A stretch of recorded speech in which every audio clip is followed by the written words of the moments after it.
ang nabigyan ng panibagong buhay sa tulong ng isang nagmalasakit na guro.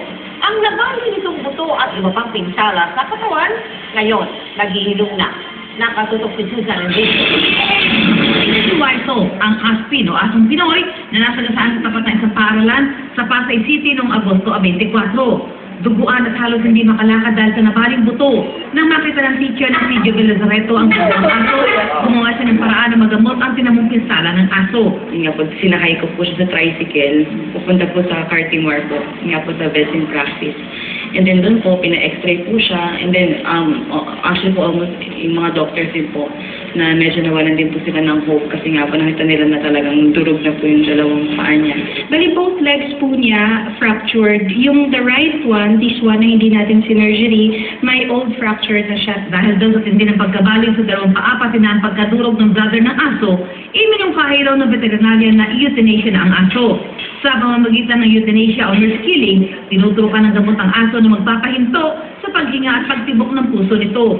Sinabihan din daw sila sa reto na malaki ang gastos kung itutuloy ang paggamot kay Waito. Sa kabila nito, di pumayag ang teacher na i-euthanasia ang aso. And the option that was given to Waito then was just to put him to sleep.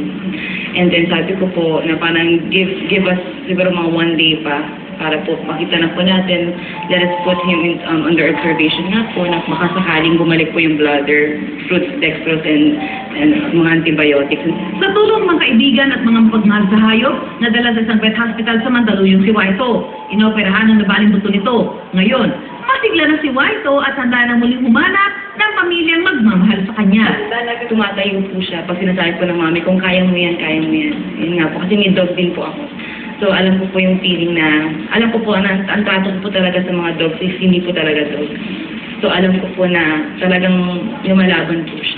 Ready na siya to go home, malakas na siya kumain.